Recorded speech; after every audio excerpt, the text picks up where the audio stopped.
Buenos días, Luisa. Hola, buenos días, buenos días. Muy bien. Buenos días, chicos. Gracias. Bueno, vamos a empezar con la clase del día de hoy.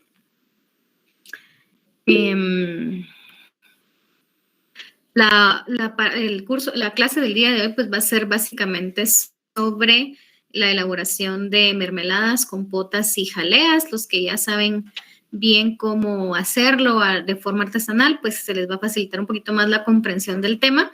Pero hoy vamos a ver toda la parte técnica y todo el detrás de cámaras que tenemos que tener nosotros, los cuidados para hacer, elaborar y preparar una mermelada, jalea o compota ya de forma técnica, ¿verdad? Ya con los criterios de calidad que se piden. Entonces, les voy a compartir mi pantalla para que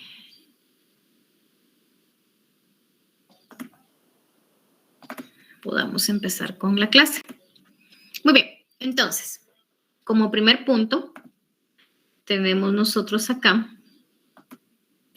que si ustedes observan en la gráfica, en la imagen, tenemos tres tipos diferentes de, de confitura. Así es como normalmente se les denomina este tipo de productos. Las confituras, dependiendo la textura sobre todo y la forma de preparación, así será como se llamen. En el caso de estos puntitos que les puse acá de diferentes colores, nos van a marcar la textura de cada uno de los productos. Por ejemplo, en el caso de las jaleas, es una consistencia, pues, como un gel, ¿verdad? Lo que se ve acá.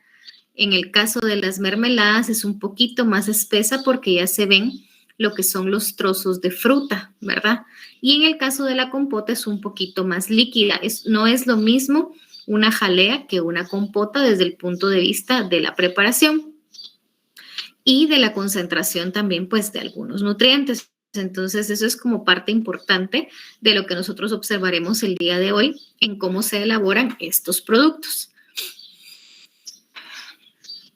Como generalidades de lo que son estos tres productos que son los que veremos hoy, estos ya forman parte, estos productos, de lo que son las tecnologías de las frutas.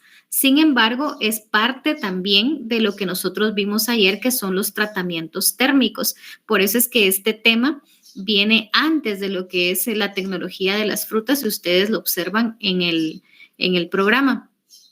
Lo que pasa es que es una mezcla de ambos temas, ¿verdad? De la tecnología y de los tratamientos térmicos. Por eso nos adelantamos un poquito en este tema para aplicar los tratamientos térmicos dentro de estos productos. Entonces, acá nosotros observamos que la definición es que son productos estables precisamente por ser ricos en sólidos y en ácidos, que es parte de la formación o de la elaboración del producto. Un sustrato concentrado a 65% o más y con contenido de ácido en forma sustancial pueden conservarse a través de un tratamiento térmico leve siempre que esté protegido del aire. Entonces, acá en el segundo punto nosotros observamos 4 características importantes. Una, que la concentración del sustrato, es decir, de los sólidos, debe estar a 65% o más. O sea, es una gran cantidad de sólidos los que debe tener, que ya vamos a qué nos referimos con sólidos. Básicamente nos referimos a la cantidad de azúcares que tiene este producto. O sea, quiere decir que del peso total de la mermelada, la jalea o la compota, debe tener al menos el 65% de sólidos, es decir, de azúcares, ¿verdad? O más, dice, ¿verdad? Y con contenido de ácidos en forma sustancial. Parte importante para la conservación del alimento es el ácido. ¿Qué otra parte es importante? El tratamiento térmico al que es sometido y que esté protegido del aire, es decir, que esté envasado al vacío. Solo vamos a dar ingreso. Vamos a ver.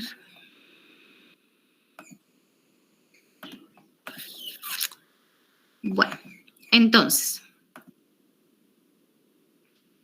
cuando nosotros hablamos de sólidos, como dice acá, la cantidad de sólidos de la fruta y la pectina logran capturar la humedad para bajar la actividad del agua y que de esta forma pues no crezcan microorganismos.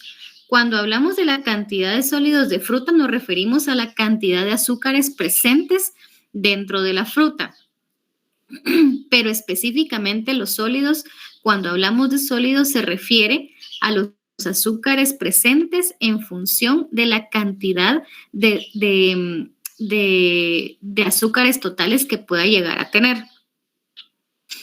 La actividad del agua que logra bajar la pectina permite únicamente un ambiente para crecimiento de mohos. Es decir, al momento de hacer esta captura de humedad, lo que hace el agregarle pectina al producto es bajar la actividad del agua.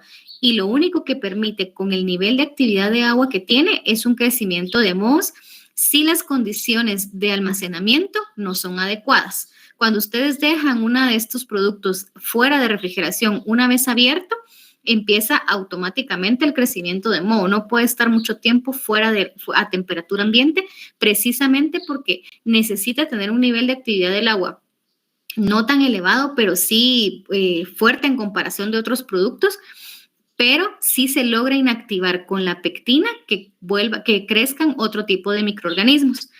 Algo importante es que para que haga vacío este producto al momento de envasarse, deben sellarse en envases herméticos, ¿verdad? Sellarse herméticamente para evitar precisamente que entre aire al producto. El equipo necesario para asegurar que estamos haciendo una compota, una mermelada o una jalea de calidad es un medidor de pH y un refractómetro.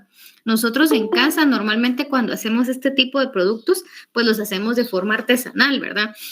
Y sabemos que tienen que cumplir con ciertos criterios, pero realmente si ustedes se dan cuenta, mucha gente que vende los productos, las jaleas, las compotas y esto, por ejemplo, en ventas de bazar y todo esto, no todas las jaleas tienen la misma consistencia o todas las mermeladas. Y es precisamente porque siguen el procedimiento, pero no corroboran realmente a través de estos equipos que hayan llegado a las características de 65% o más en contenidos sólidos.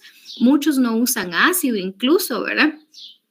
O bien no han llevado a cabo correctamente el tratamiento térmico o el envasado al vacío. Entonces, estos son los que nos van a determinar, estos equipos nos van a determinar la calidad del producto que yo estoy elaborando. Entonces, y aparte de eso, el sellar herméticamente un producto nos va a permitir y va a proteger que el producto que protege el producto, de la pérdida de humedad, del crecimiento de hongos y de la oxidación de algunos de sus nutrientes.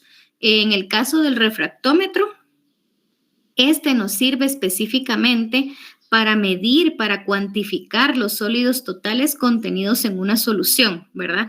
Este tiene como objetivo analizar distintas sustancias presentes en una materia e identificar cada componente para evaluar su grado de pureza. Es decir, este nos sirve a nosotros para saber realmente si estamos cumpliendo con este contenido, con 65% o más de los sólidos en una sustancia.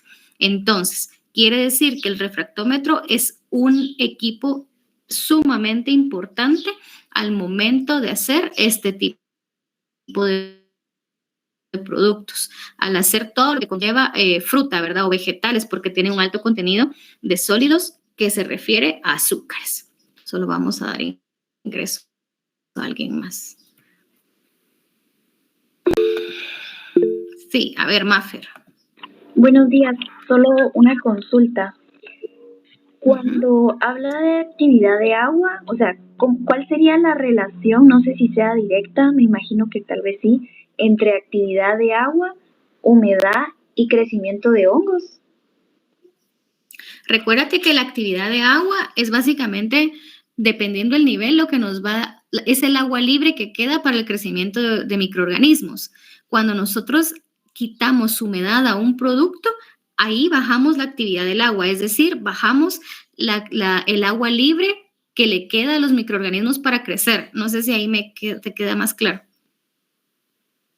Sí, entonces, es que no muy entendí cuando dijo que se le añade pectina para bajar la actividad de agua, o sea, el objetivo sí, pero digamos, por eso es que va, está así al vacío y cuando yo la abro la tengo que refrigerar para que no... ¿O cuál sería el objetivo de refrigerar?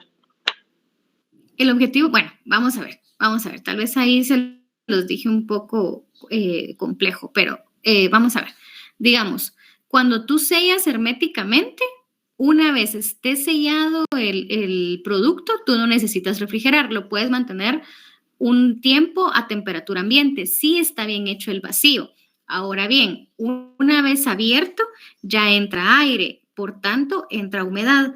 Ahí es donde ya se tiene que refrigerar. Entonces ahí, una vez refrigerado, ya absorbe humedad del ambiente, de la misma refrigeración. Entonces ahí es donde ya el producto no puede mantenerse tanto tiempo sin consumir. Ahí sí. Sí, gracias. Sí, de nada. Muy bien. Entonces, disculpe otra pregunta. Sí. Dijo que era el 65% más del sustrato unido y que eso se refería a azúcares, ¿verdad? Sí. Pero no son azúcares añadidos, sino que la relación de todos los azúcares. Ajá, como ahorita que veamos ya cada uno por separado, estas son como las generalidades, ¿verdad? Ya vamos a observar qué contenido de sólidos cada uno de estos tres productos. En este caso particular, se obtiene esos sólidos tanto del azúcar de la fruta natural como del azúcar añadido porque es parte del procesamiento de este tipo de productos, ¿verdad? Es decir, el azúcar es uno de los ingredientes fundamentales, pero no es otro tipo de azúcar más añadido, o sea, como en un edulcorante o algo así, no, sino que se refiere básicamente al concentrado de azúcar y de la fruta, en este caso. Ya, gracias. Que es el ingrediente fundamental, ¿verdad? Uno de los ingredientes fundamentales de estos productos son precisamente el azúcar como tal. O sea que esos productos así industriales no podrían hacerse sin azúcar. No, o sea, puedes cambiarle el azúcar por algún otro azúcar que se comporte similar al azúcar que es lo que conocemos como sacarosa normalmente, ¿verdad? Pero sí hay algunos aditivos que pueden sustituirlo o una pequeña cantidad, que eso lo vamos a ver a continuación, pero digamos, es una estructura molecular similar a la del azúcar sacarosa. Gracias. De nada. Muy bien. Entonces, pasando a lo que es el refractómetro para que comprendamos. ¿Quiénes de acá han usado alguna vez un refractómetro? Cuéntenme. ¿O lo han visto cómo funciona?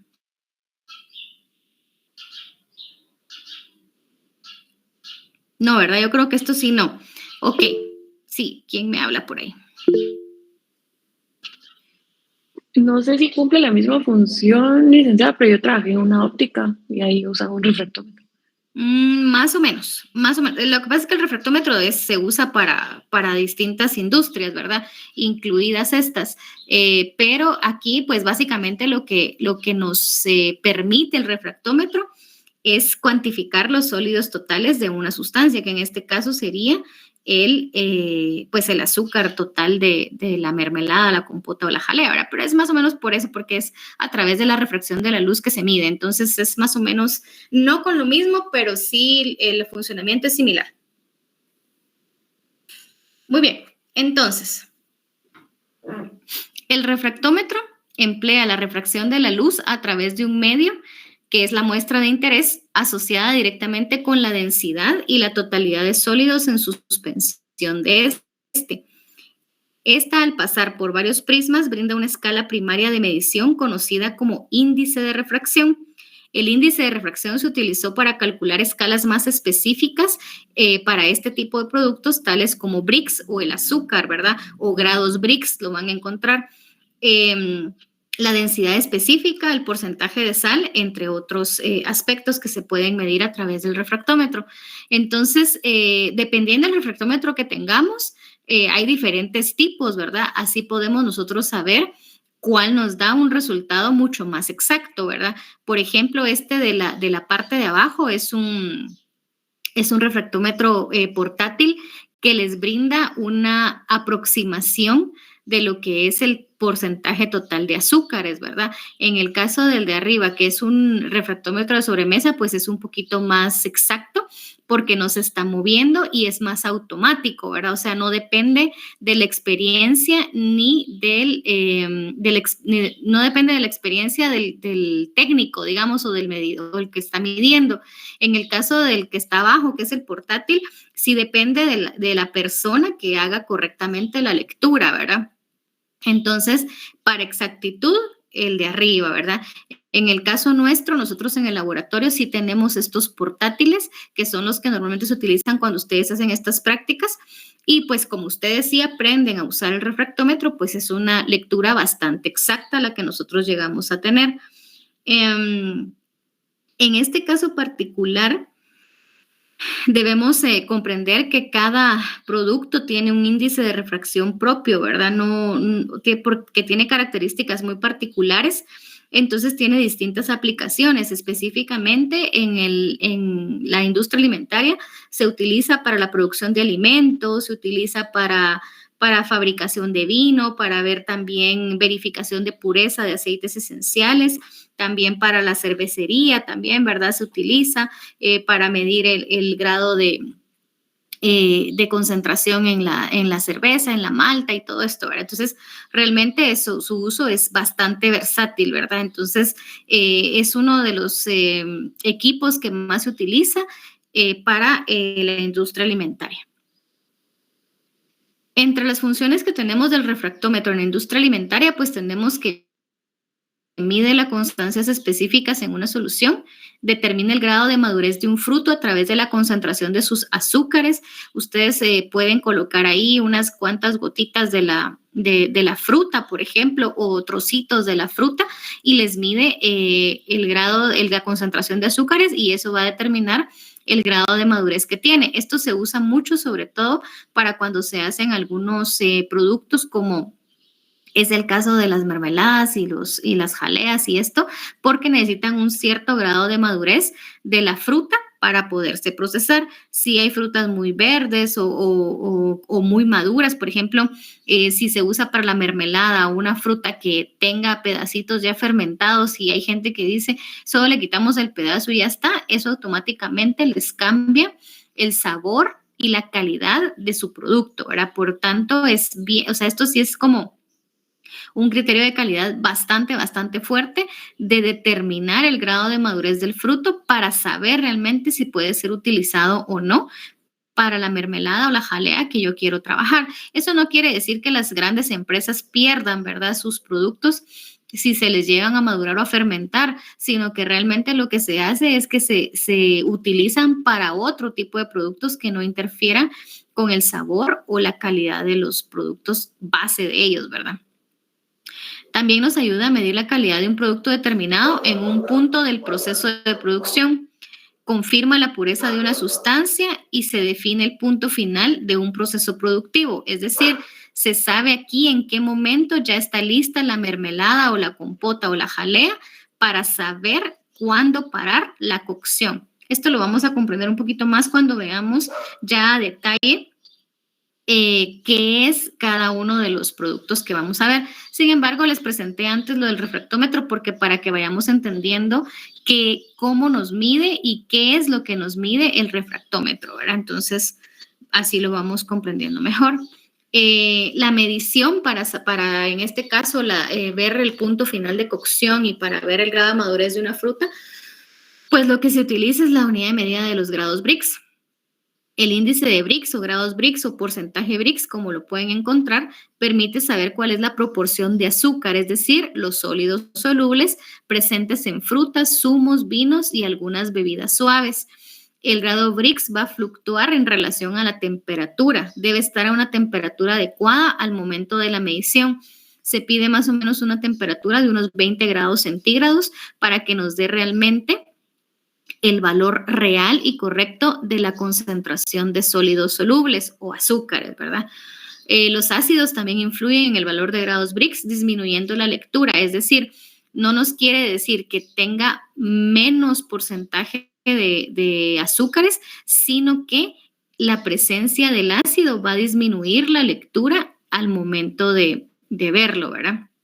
Entonces, por eso es que dependiendo el grado de madurez, así será el porcentaje o la cantidad de ácidos que yo voy a agregar a mi producto para que no me dé un valor diferente de grados Brix del que yo necesito.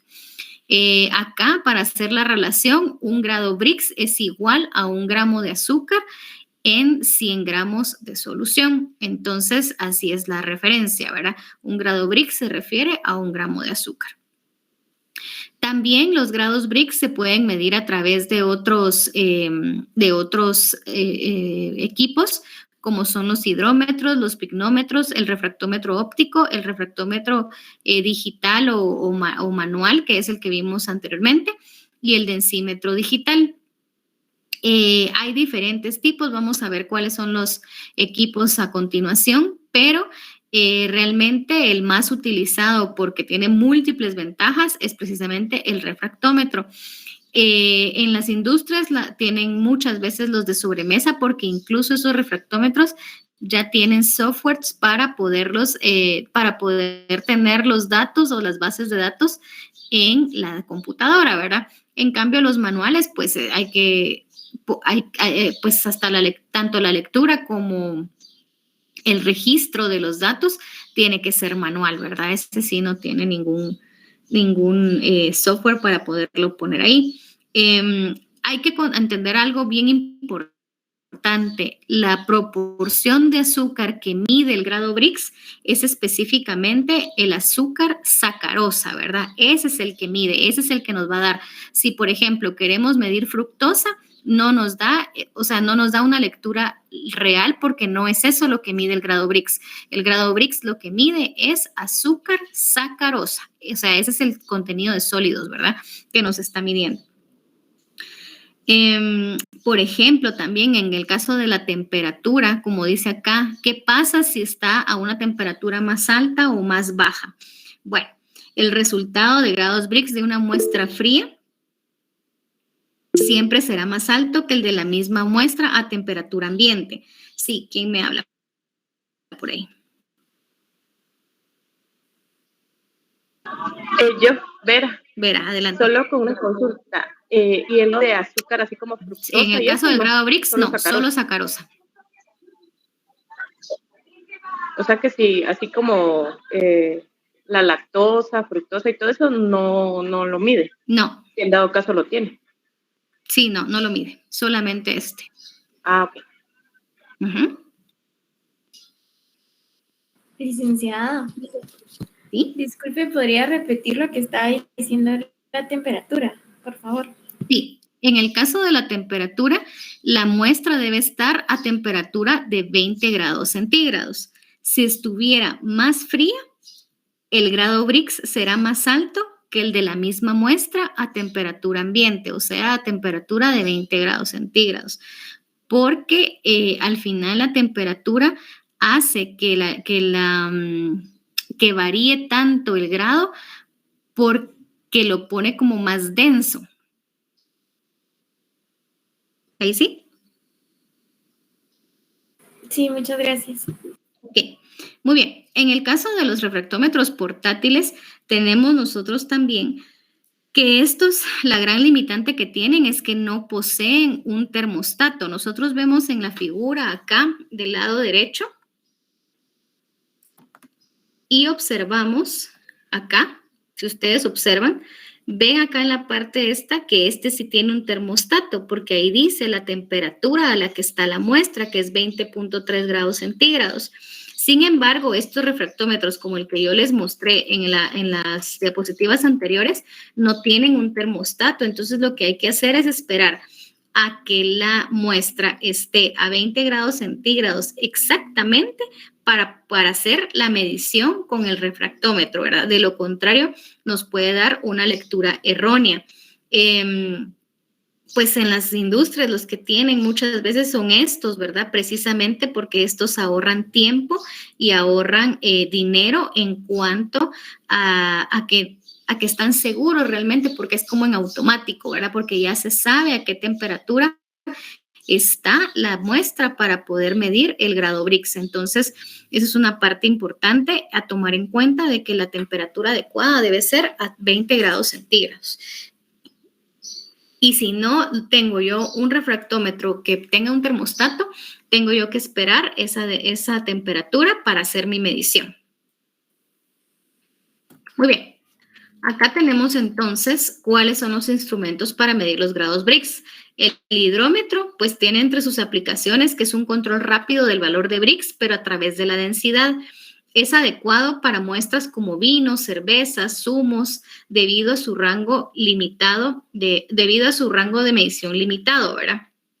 Entonces, es como, por ejemplo, para una misma muestra o una misma serie de muestras, por ejemplo, los que hacen solo vino, pues ahí no hay problema, que sí se puede usar este tipo de instrumentos, pero por ejemplo, para los que hacen mermeladas no es conveniente si tienen una serie de mermeladas diferentes, de diferentes sabores, de diferentes frutas, porque eso no le va a permitir usar este tipo de instrumento. Son sencillos, son asequibles, comprobación rápida de un valor aproximado. Entre las desventajas es que se tarda mucho tiempo en equilibrar la temperatura, el intervalo de medición es reducido, hay que hacer hasta 20, suelen hacer falta hasta 20 hidrómetros para cubrir un intervalo de medición amplio, o sea que solo son para muestras pequeñitas. Pero para muestras pequeñas no me refiero al volumen, porque si ustedes observan acá, dice requiere un gran volumen de muestra de 140 a 600 ml. Me refiero a la capacidad de cuántas mediciones se pueden hacer al día, ¿verdad? Entonces, por eso es que no es tan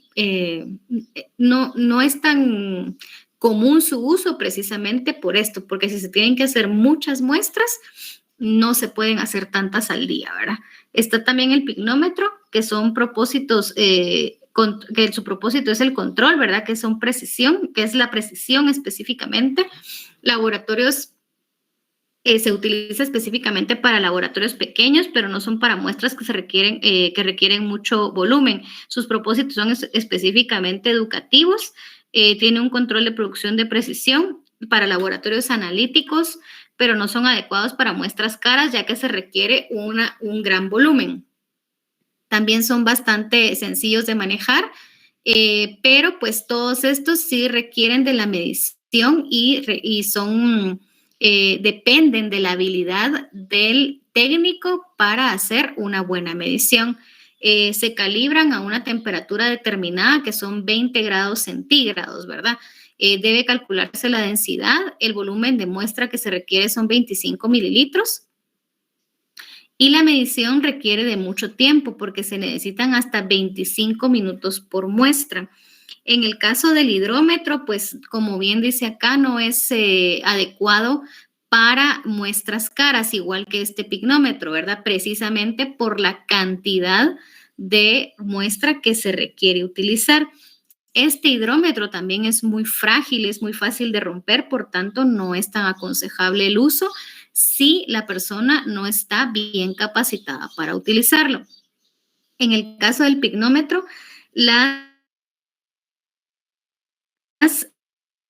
si ustedes se dan cuenta, acá dice una tela, por ejemplo, grados centígrados, pero quiere decir que las lecturas de cualquier producto solo se pueden hacer a esta temperatura, ¿verdad? Si se hacen las mediciones a otra temperatura, las mediciones no serán válidas porque ya está calibrado a esta temperatura nada más, ¿verdad? Entonces, por eso tiene sus limitantes también en cuanto a eso. Acá tenemos los dos tipos de refractómetros, hay muchos más dependiendo de los modelos que se vayan a trabajar, pero vamos a ver esto que es como lo más sencillo y lo fundamental.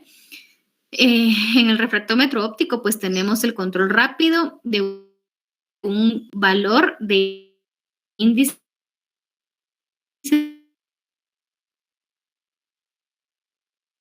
de refracción aproximado, explícitamente del técnico como tal. Entre sus ventajas es que son instrumentos especiales con lectura directa de grados Brix o de salinidad. El rango de medición es pequeño. Entre sus desventajas, requiere varios refractómetros portátiles para cubrir un rango amplio de mediciones sin o con termostato externo. Los más novedosos ya tienen su termostato externo.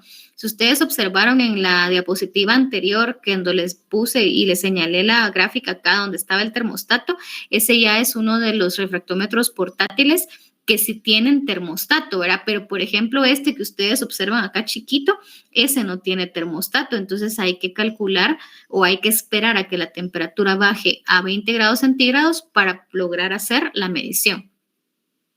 Las lecturas pues dependen del operario, por lo que la exactitud es limitada y no tienen un protocolo exacto de medición, sino que ustedes lo colocan y ya se puede hacer la medición como tal.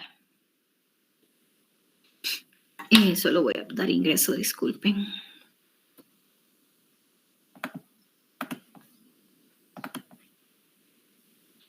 Bueno. Entonces, volviendo a los refractómetros, tenemos también que el control de Brix en bebidas, frutas, mermeladas, mieles y otros productos elaborados a base de azúcar es un método pues bastante sencillo. Es un instrumento económico también, se puede tener en diferentes laboratorios, ya sea de tipo educativo o ya de tipo de control industrial, de control de calidad. Y pues es bastante sencillo de usar, pero sí tiene que tener una buena técnica de la persona que lo va a medir. En el caso del digital, pues ya tiene sirve específicamente para un control de calidad de materia prima y de productos finales en industrias alimentarias. Estos, como les repito, ya son los que tienen los softwares ya para instalar y que la base de datos se quede en una computadora y pues ya sea mucho más práctico, ¿verdad? La medición se hace en automático y no depende de la habilidad de ningún operario, ¿verdad? El volumen de muestra es reducido, es una de sus grandes ventajas, tiene una medición automática, la gestión del producto incorporada con control de calidad automático también. La única desventaja que tiene, pues es que tiene un mayor costo en comparación con otros instrumentos. Esa es como la parte más compleja, ¿verdad? Y pues, pero a la larga sí ahorra más tiempo y más dinero, ¿verdad? Muy bien, tenemos también el densímetro digital que puede ser portátil o de sobremesa, ¿verdad? Este también se utiliza para el control de calidad de materia prima y de productos finales. Entre sus ventajas tenemos que el volumen de muestra también es reducido, tiene una medición automática, hay una compensación de temperatura incorporada, es decir, se calibran en automático. Un termostato filter incorporado controla la temperatura con precisión, sobre todo en este caso en el de sobremesa, ¿verdad? El portátil tiene una compensación de temperatura incorporada y el de sobremesa ya tiene un termostato incorporado. La muestra se puede analizar directamente en su contenedor, ¿verdad? En el caso del portátil, ¿verdad? Acá tienen unos como recipientes donde se puede colocar la muestra y ahí directamente se mide el grado Brix, ¿verdad?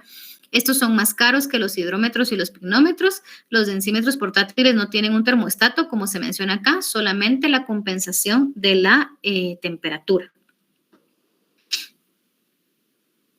¿Sí?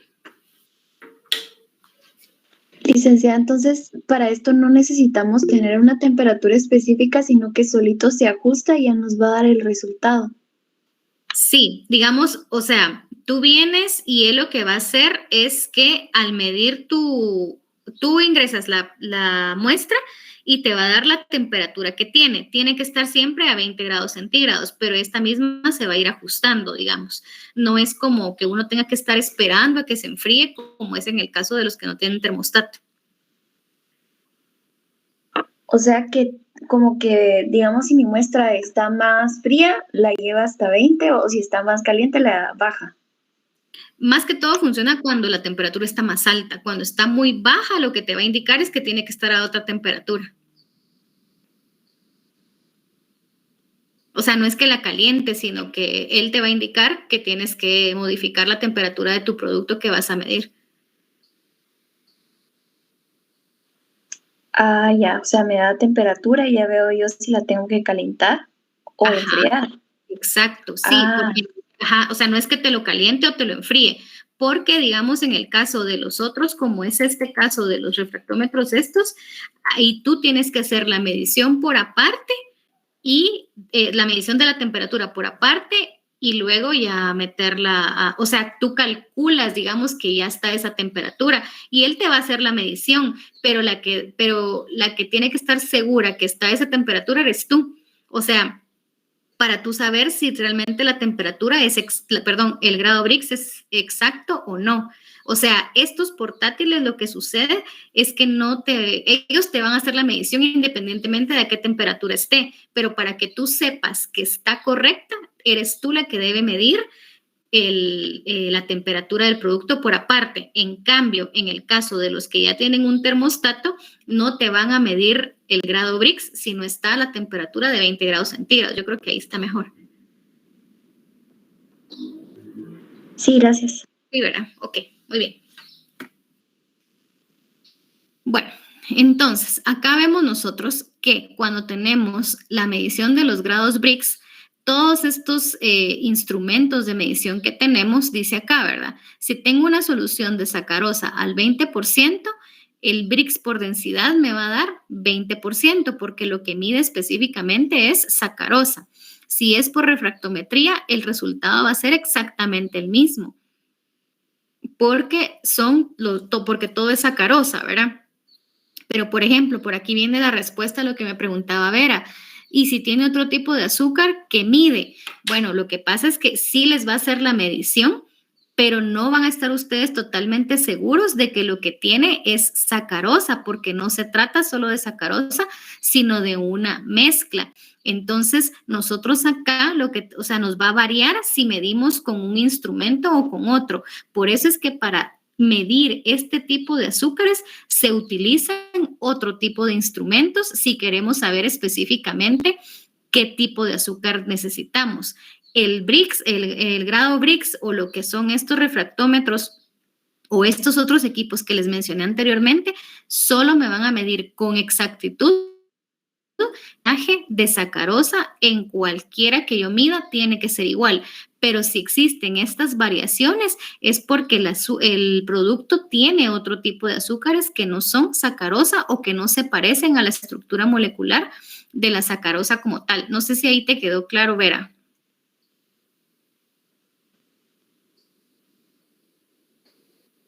O a los demás. No me quedó muy claro como esos porcentajes. Estos de acá. Va. Lo que pasa, digamos, si ustedes miden cualquier otro producto y tiene otro azúcar que no es sacarosa o que no se parece a la sacarosa, van a haber variaciones si ustedes miden con dos instrumentos diferentes. Aunque la variación sea mínima, la variación tiene que ser exacta para saber que realmente es sacarosa o grado Brix el que estoy yo midiendo. Si existen estas variaciones, quiere decir que no solo se trata de sacarosa, sino que hay inmerso otro tipo de azúcares. Por ejemplo, cuando las variaciones son así de 0.02, 0.34, quiere decir que hay otro azúcar inmersa que puede ser maltosa. Si las variaciones están entre 0.5 y 0.6 o 0.06, entonces aquí el cambio sería que hay sacarosa más fructosa. Y acá, por ejemplo, ya se dan cuenta que las variaciones ya son casi de 1 o 2%, ¿verdad? Entonces dice que son residuos derivados de la producción del azúcar y que solo el 50% de las melasas aproximadamente puede ser sacarosa y el resto son otros azúcares. Entonces, realmente el grado Brix lo que me va a medir es sacarosa. Si existen estas variaciones entre unos instrumentos y otros es porque hay una mezcla de producto, ¿verdad? Entonces, En el caso de las mermeladas, los zumos, las jaleas y todo eso, se miden los grados Brix porque se está seguro de que lo que se tiene o el mayor porcentaje de que se tiene es sacarosa. Ahí sí. Sí, licenciada, gracias. Ok, perfecto. Muy bien. Acá les presento una tabla que a mí me gustó mucho porque esto se refiere a la fruta fresca específicamente para su contenido de glucosa. Dice acá que cuando nosotros tenemos un índice de refracción alto, quiere decir que hay una cantidad de azúcar alto también en la fruta, ¿verdad? Va a ser un contenido de minerales también alto, un contenido de proteína, bueno, en este caso proteína no es, ¿verdad? Pero sí en el caso de algunos alimentos de proteína y también tienen una mayor densidad. Entonces, quiere decir que yo voy a ver, por ejemplo, cuál es el grado Brix o el índice de refracción de cada una de estas frutas, de cada uno de estos vegetales, y yo voy a poder observar cuál es el de mejor, el mejor o cuál debe ser el contenido que debe tener para que yo pueda utilizar esa fruta o ese vegetal para mi mermelada. Entonces, quiere decir que si la fruta tiene, por ejemplo, en el caso de las manzanas, tienen un índice de refracción de 18, quiere decir que esa fruta es excelente para hacer cualquiera de estos productos, ¿verdad? Entonces, aquí es donde yo me tengo que ir. Si, por ejemplo, yo voy a hacer y mido el grado de madurez, me va a decir esto también, y me dice que solo tiene 6, quiere decir que esta manzana, esta materia prima que yo tomé, no es adecuada para la mermelada o para este tipo de productos que yo voy a trabajar. Entonces, estos son los rangos que debe tener la fruta fresca para de esta manera saber que es un producto adecuado para mi mermelada o mi producto. Lo mismo pasa con los vegetales, ¿verdad? Este es el grado que deben tener para poderlos utilizar. Entonces, la medición de grado Brix no solo sirve para saber el contenido de azúcares en el producto final, sino también el contenido de sacarosa de las frutas como materia prima para saber si lo puedo utilizar o no en mi mermelada o mi jalea, ¿sí? Muy bien, ¿estamos ahí? Licenciada, y para saber qué es sacarosa, aplicamos lo de la tabla anterior, comparar los resultados. Sí, esta es una referencia realmente porque tendrían que tener las dos partes, ¿verdad? O sea, los dos instrumentos, porque aquí dice cabal por densidad o por refractometría. Esto es para que ustedes comprendieran por qué realmente o cómo realmente se hace esta medición de la sacarosa, ¿verdad? ¿Cuál es la relación, digamos? Pero cuando uno está ya en laboratorio o en alguna industria de alimentos, ustedes van a trabajar por uno de los dos métodos nada más.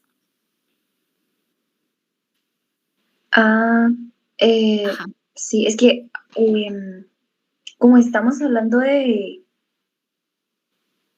no, ¿verdad? Siempre es sacarosa. Sí, perdón. Sí, siempre es sacarosa. Sí, siempre es sacarosa.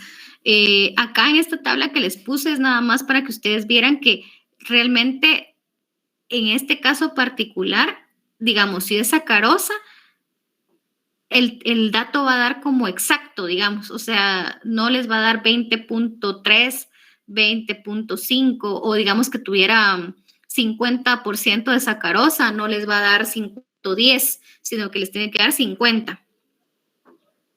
En cambio, cuando hay variaciones de decimales es porque hay otro tipo de azúcares. Si ustedes se dan cuenta acá, el índice de refracción también está en enteros. Y aquí hablamos específicamente de sacarosa. Tal vez ahí nos quedó más claro, ¿verdad? Como que estaba un poquito enredado la tabla anterior.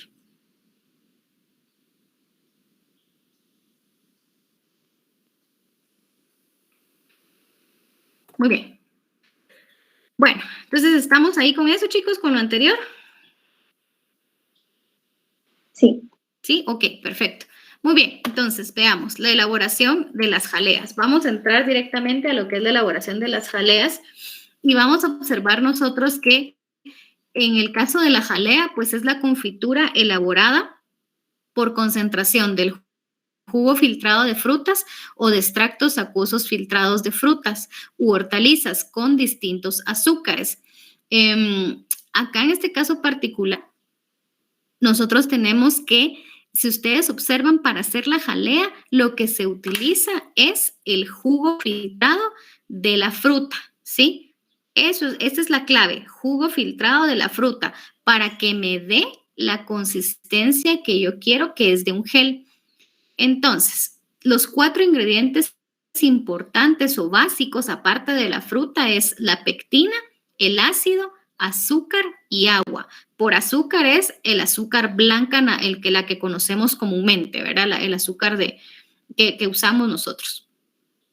Este es un alimento sólido hecho de no menos de 45 partes por peso de ingredientes de jugo de frutas, por cada 55 partes por peso de azúcar.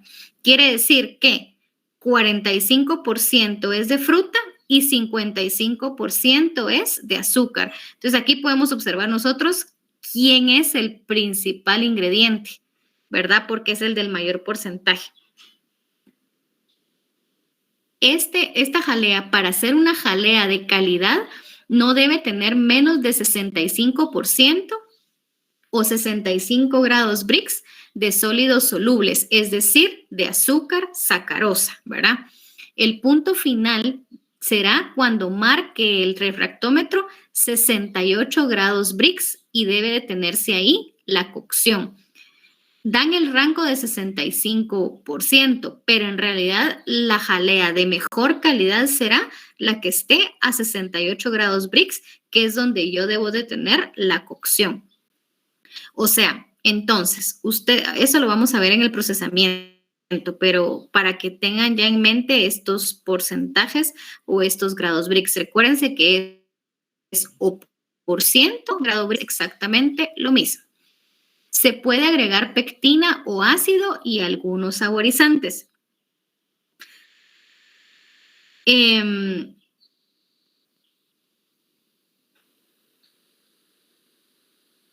Bueno, acá.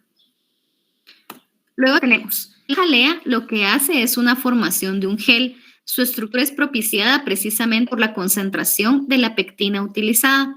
El rango dentro de una jalea varía de 0.5 a 1.5% del peso total de los ingredientes. Si ustedes se dan cuenta, todo el procedimiento habla del total, del peso de los ingredientes, del peso de la fruta y todo. O sea, quiere decir que aquí otra parte fundamental del procesamiento es pesar constantemente todos los ingredientes que se van a utilizar, porque hay una relación directamente proporcional para agregar el contenido de los otros ingredientes. Si me están diciendo que es 0.5 a 1.5% del peso total de ingredientes, quiere decir que si mi peso total de los ingredientes es 200 gramos, ¿cuánto es 0.5%?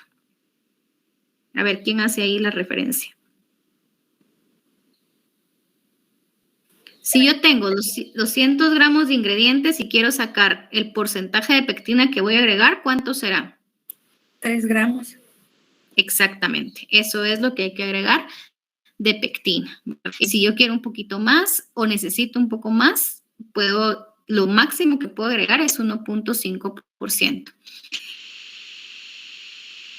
Eso de la pectina, primero, según el tipo de ingrediente que se utilice, o sea, de fruta, también depende de su grado de madurez y depende también del tipo de pectina que se utilice, porque hay pectina comercial y hay pectina pues que yo puedo sacarla en casa, ¿verdad? Sin ningún problema. El gel óptimo la rigidez del gel es determinada por la concentración de acidez y del azúcar. El gel óptimo se forma entre 65 y 68% de sólidos solubles. Cuando se forman geles débiles, por ejemplo, es porque se tienen sólidos solubles abajo de este rango, que pueden ser normalmente entre 63 y 64%. Cuando hay, por ejemplo, si nos pasamos de este porcentaje y pasamos a un 70% de sólidos solubles, lo que va a pasar ahí es que el gel se va a poner duro, ¿verdad? Entonces tampoco es una buena calidad de producto. Entonces realmente sí tenemos que tener como bien claro que nosotros tenemos que obtener entre 65 y 68% de sólidos solubles. Yo les recomiendo algo, cuando hagamos nosotros la práctica de las mermeladas, jalen, vamos a hacer un frasquito pequeño que vamos a envasar al vacío y ese mismo frasquito nos va a servir a nosotros para ir a hacer la práctica presencial para ir cuando nos toque ir en marzo, ¿verdad? Para que ustedes comprueben realmente si llegaron al porcentaje de sólidos solubles allá en el laboratorio haciéndolo con el refractómetro. Una vez esté bien hecho el vacío, les va a aguantar la compota o lo que vayamos a hacer o la mermelada, según lo que les toque. Entonces, eso es lo que vamos a hacer para corroborar si realmente nos salió o no el producto como tal. El pH óptimo oscila entre 3.1 y 3.3 para saber que también tengo una buena jalea, de calidad. Los rangos para mermeladas distintos nos centran en lo que son las jaleas. Un pH este rango que fuera arriba de 3.5, por ejemplo, nos va a formar un gel pobre. Y por debajo de ya sea de 3, por ejemplo, será un gel duro, ¿verdad? Que no está óptimo para su consumo. Y estos cuando son geles muy duros, lo que hacen también es que están sujetos a exudación, ¿verdad? O sea, no se obtiene una buena jalea. Para facilitar la disolución de la pectina, calentar el agua o jugo antes de agregar la mezcla de pectina y azúcar. La pectina se debe mezclar con 10 veces su peso en azúcar para que se disuelva en agua caliente fácilmente. Es decir, si yo necesito, por ejemplo, le voy a agregar 0.5 gramos, 0.5%, debo mezclarla con 10 veces su peso en azúcar. ¿Cuánto es 10 veces su peso si yo voy a usar 0.5, por ejemplo, por ciento? Alguien me dijo a mí, voy a usar 3 gramos si tengo 200 gramos de ingredientes totales. Entonces, ¿cuánto es 10 veces el azúcar en relación al 3 gramos? Entonces, se disuelve esos 3 gramos de pectina con 30 gramos de azúcar en agua caliente para que se disuelva fácilmente. Y el resto de azúcar que yo voy a utilizar lo voy a agregar en otra parte del proceso. Sí, ¿quién me habla? Sí, buenos días. Hola, Nancy. Uh-huh.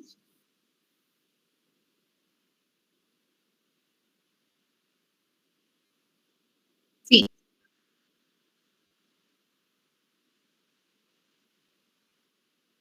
Sí, también, solo que son rangos distintos.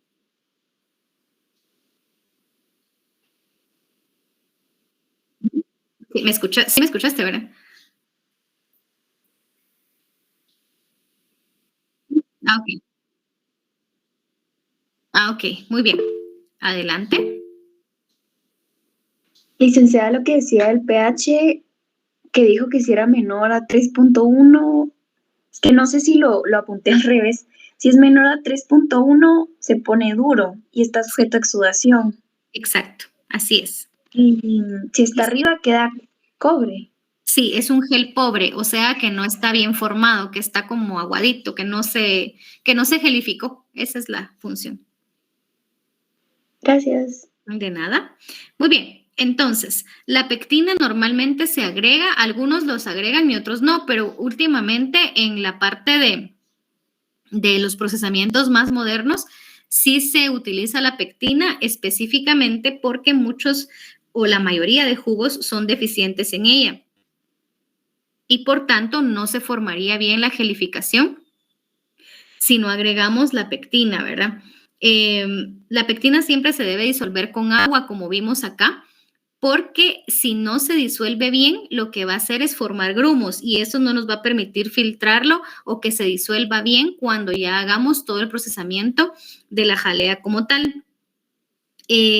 Cuando ustedes saben que una disolución está bien hecha, el gel va a ser prácticamente transparente, esta disolución de la azúcar, ¿verdad? Entonces ahí es donde ustedes saben que esto está realmente bien disuelto. No tiene por qué formarse nada más que no sea el gel transparente. Muy bien. Licenciada, disculpe. No me quedó muy claro eso de, por ejemplo, en este ejemplo que de los 3 gramos, esos 30 gramos de azúcar es extra y se le añade a la jalea. No. ¿O qué se hace con ese azúcar? Esos 30 gramos son parte del proceso. O sea, digamos como tú aquí lo que haces es decir, tú vas a agarrar, por ejemplo, tú tienes 200, no sé, es que estoy haciendo un cálculo al azar, pero, por ejemplo, tenemos nosotros 400 gramos de ingredientes total, ¿sí?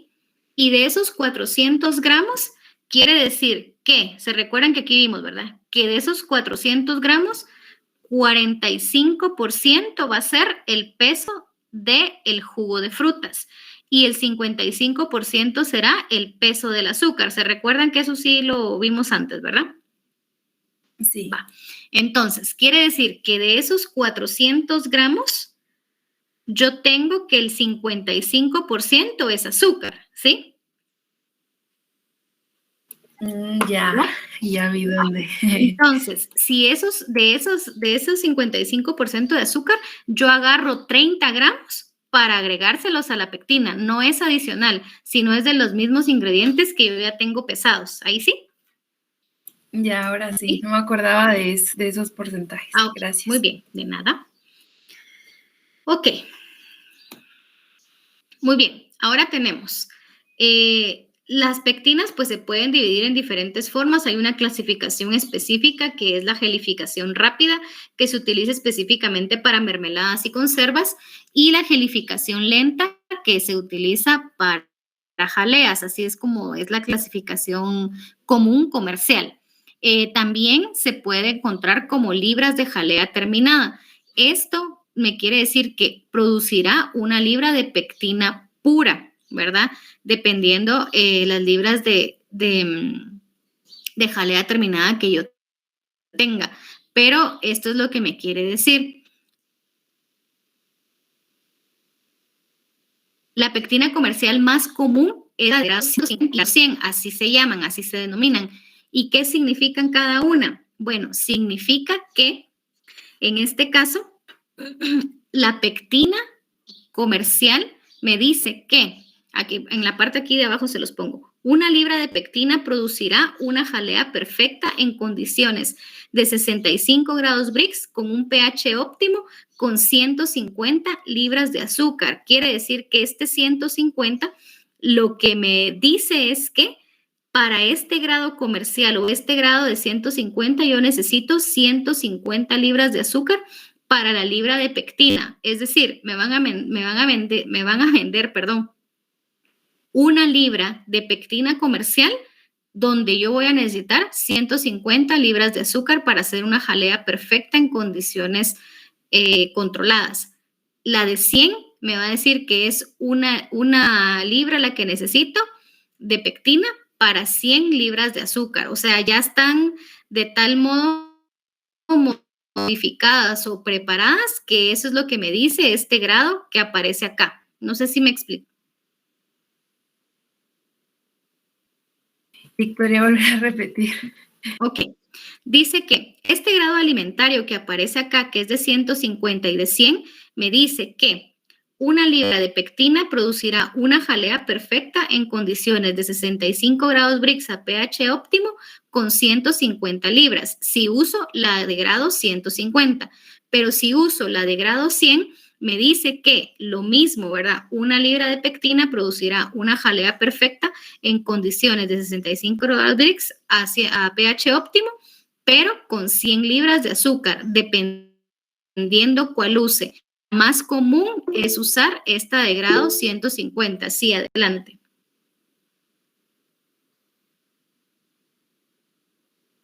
Disculpe, ¿por qué es mejor usar la de 150, había dicho? Por el grado de sólidos, bueno, no es la mejor, es la más común, la que más van a encontrar. Por ser la más común, entonces. Sí, exactamente. Lo que pasa es que esta normalmente lo que te va a pasar es que te va a producir un gel en mucho menor tiempo, digamos, porque el contenido de azúcar es mayor.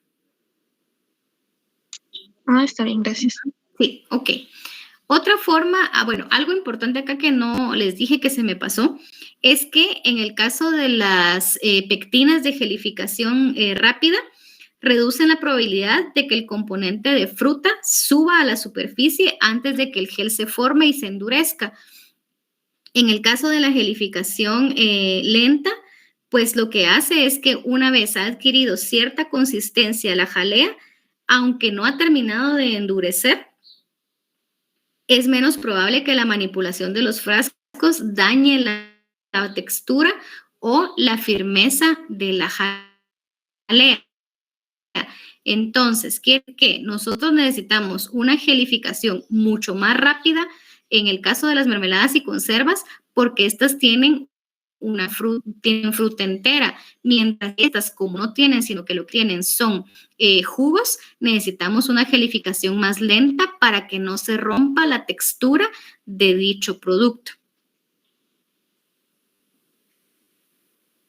Muy bien, ahora tenemos acá, existe otra clasificación de pectinas, son identificadas también por su grado de metilación.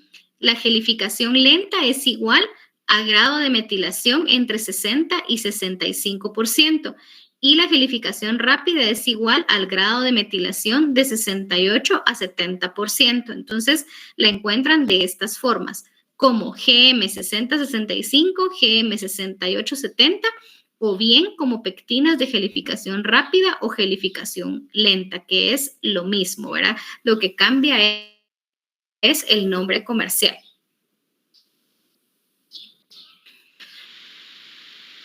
Bueno, una vez ya hecho todo esto, ya sabiendo como la parte técnica del producto, tenemos nosotros acá que necesitamos tener también ciertos criterios de calidad en cuanto al uso de utensilios, de cómo se va a extraer el jugo, de cómo va a ser el prensado, de cómo va a ser la formulación, la acidez y el control de acidez y del envasado. En el caso de los utensilios, nos dice acá que no es conveniente utilizar utensilios de algún tipo de hierro porque estos oscurecen algunos jugos, ya que algunos componentes van a reaccionar el hierro reacciona con los taninos de algunos jugos.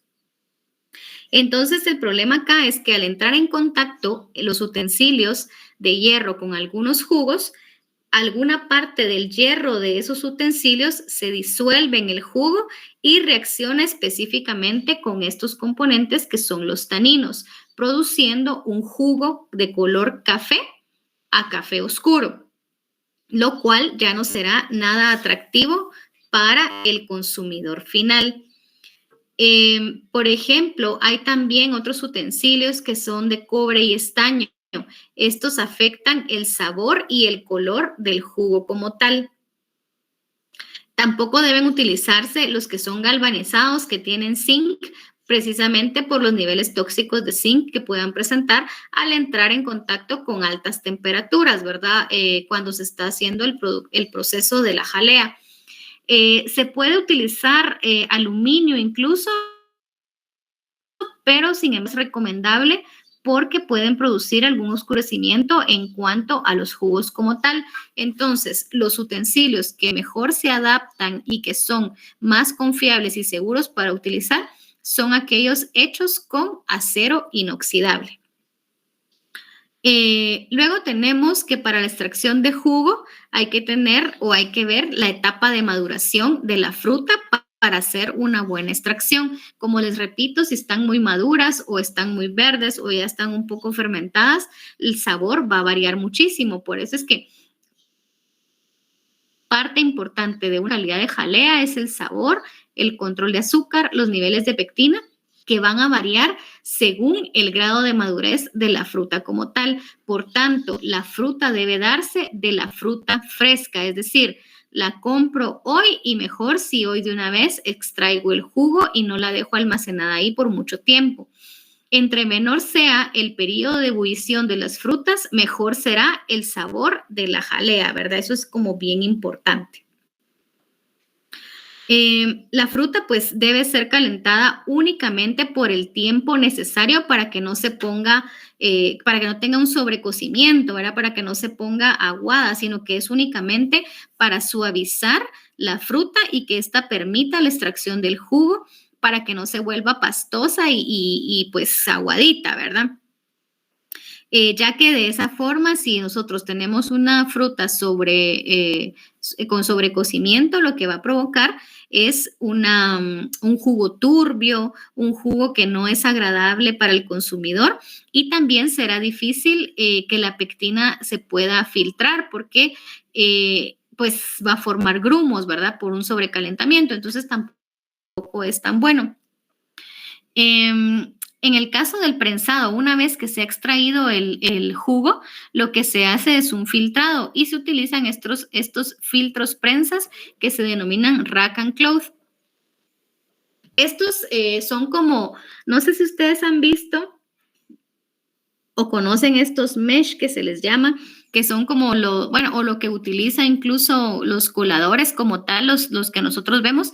Solo que en la industria pues se utilizan unas grandes planchas, unos grandes filtros que se denominan rack and cloth para que de esa forma se pueda extraer el jugo en caliente, ¿verdad? Después de la ebullición, automáticamente hacer esa filtración y poder extraer el jugo de forma caliente y no haya que esperar a que se enfríe, porque si se enfría, pues obviamente ya no va a ser la extracción tan clarificada, ya no se va a poder clarificar. Después de eso se clarifica el jugo, pero debe ser antes de la adición de azúcar, de lo contrario se incrementa la viscosidad y no se logra clarificar como tal. Por clarificar entendemos que es el filtrado, ¿verdad? Solo vamos a dar ingreso. Ahí.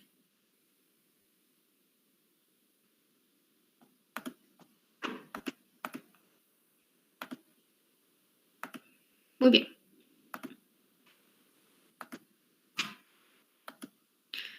Luego tenemos acá que en la parte de la formulación, pues que se deben de cumplir los estándares de calidad que ya vimos anteriormente, como los grados Brix, el pH, el porcentaje de pectina y azúcar, siempre recordando que el azúcar que se utiliza es una cantidad ya estándar, ¿verdad? Según el tipo de fruta que yo utilice, que estamos hablando que es el 55% de la totalidad de los ingredientes. Vuelvo a recordar, el azúcar con el que se disuelve la pectina es ya el azúcar que ya está pesada y contemplada dentro de ese 55%, ¿verdad? No es azúcar adicional, sino que se agarra la parte necesaria del azúcar que yo ya pesé anteriormente para disolver la pectina como tal.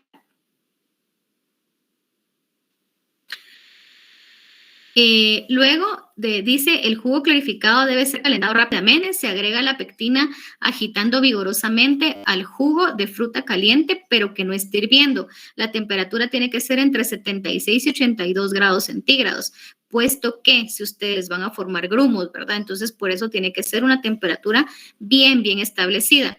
Una vez disuelta la pectina, se agrega el azúcar restante y se eleva a punto de ebullición. Hasta que ya esté todo agregado, ya se puede llevar a punto de ebullición.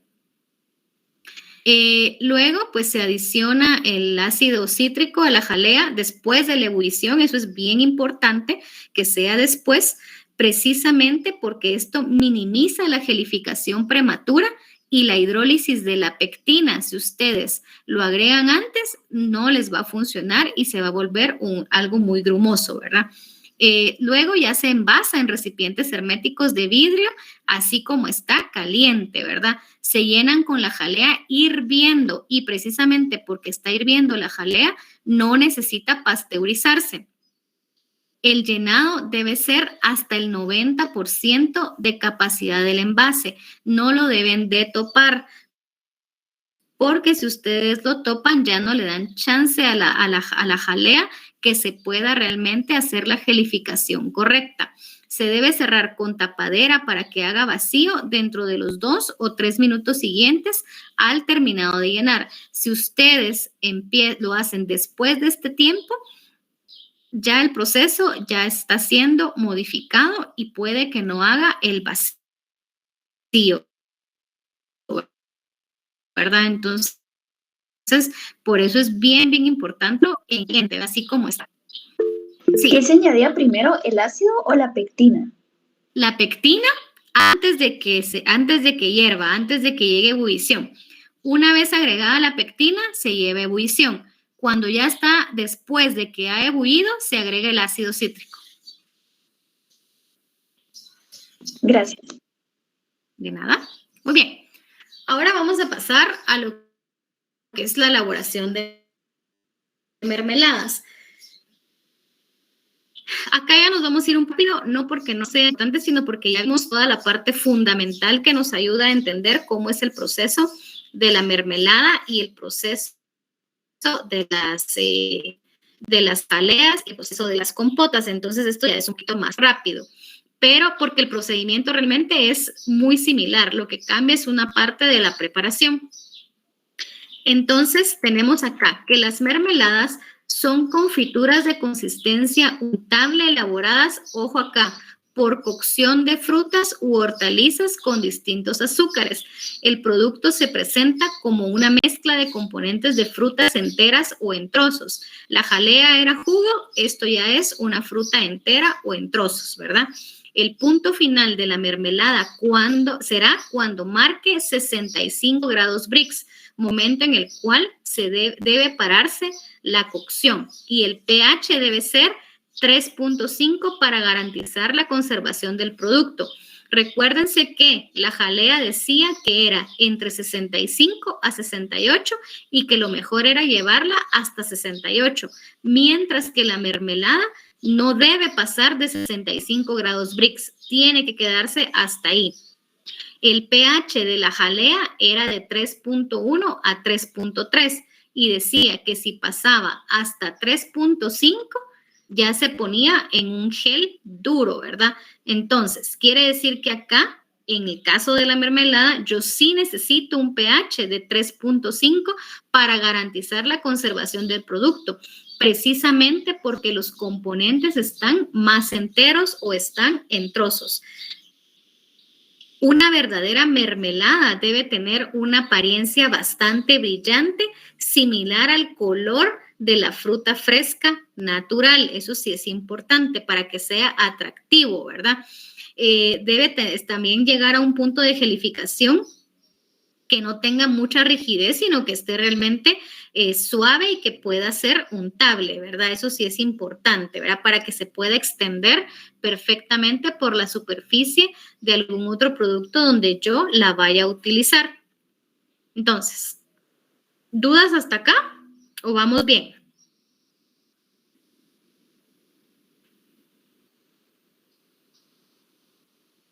Ok, yo creo que vamos bien. Muy bien. Luego, el proceso de la mermelada, acá lo que nosotros necesitamos es de la materia prima, las frutas frescas, puede ser una mezcla de fruta madura con fruta que ha recién iniciado su maduración, no puede estar fermentada ni puede estar verde, sino que tiene que ser madura y o empezar su maduración, pero si ese que ha empezado su maduración tiene que ser una mezcla de fruta madura con la que ha iniciado su maduración o básicamente fruta fresca madura, ¿verdad?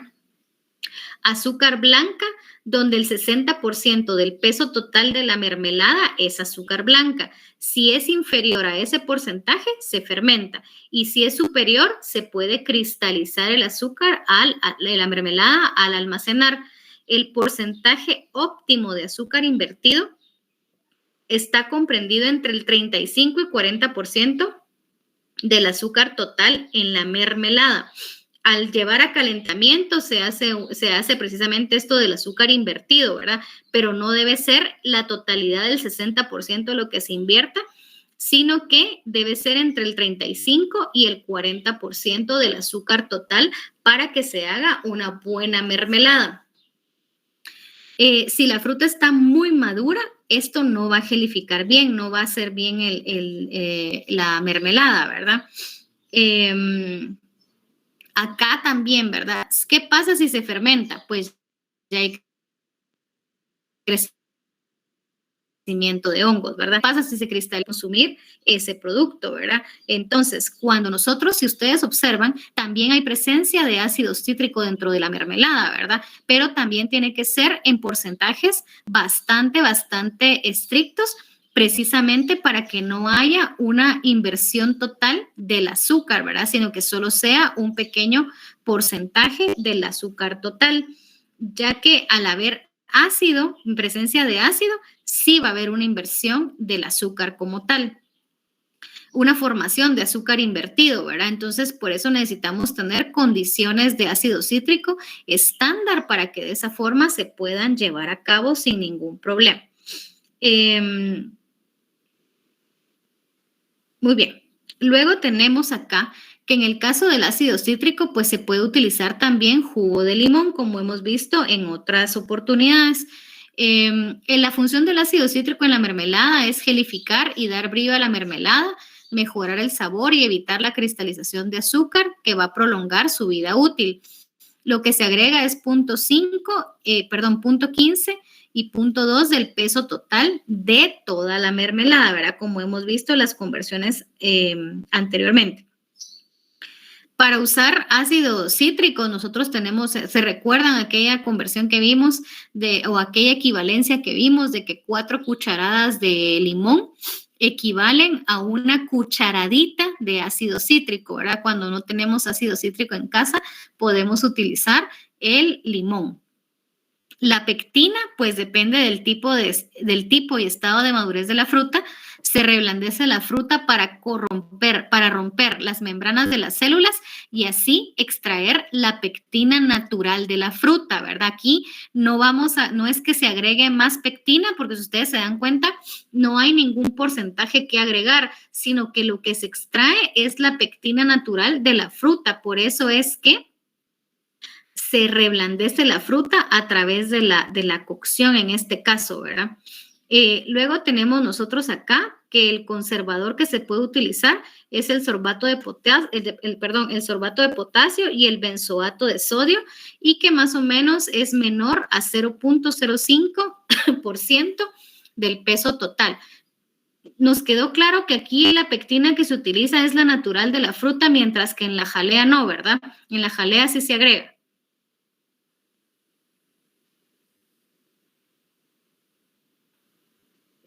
Sí, ok, perfecto. Muy bien. Luego tenemos acá los equipos que nosotros necesitamos, pues hay equipos específicos que ya se denominan pulpeadoras, ¿verdad? Donde vamos a extraer precisamente toda la pulpa de la fruta para hacer la mermelada. O bien se puede utilizar la licuadora como tal.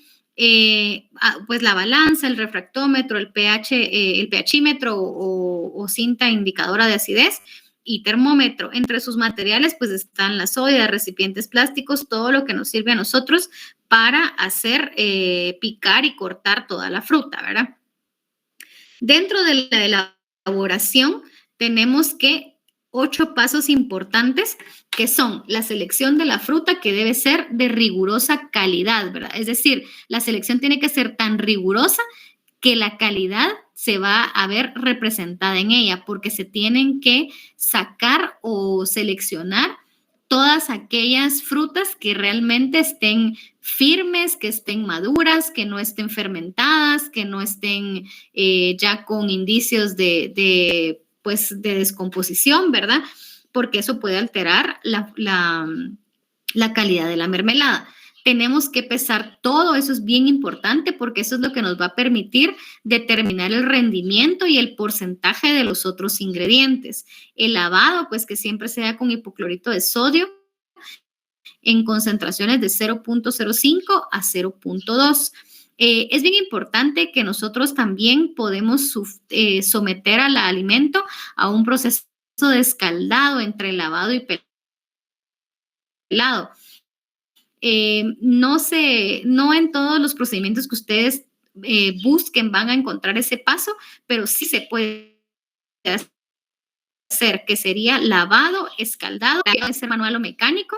El pulpeado, pues es la pulpa o jugo libre de cáscaras y semillas, ¿verdad? Esto es importante.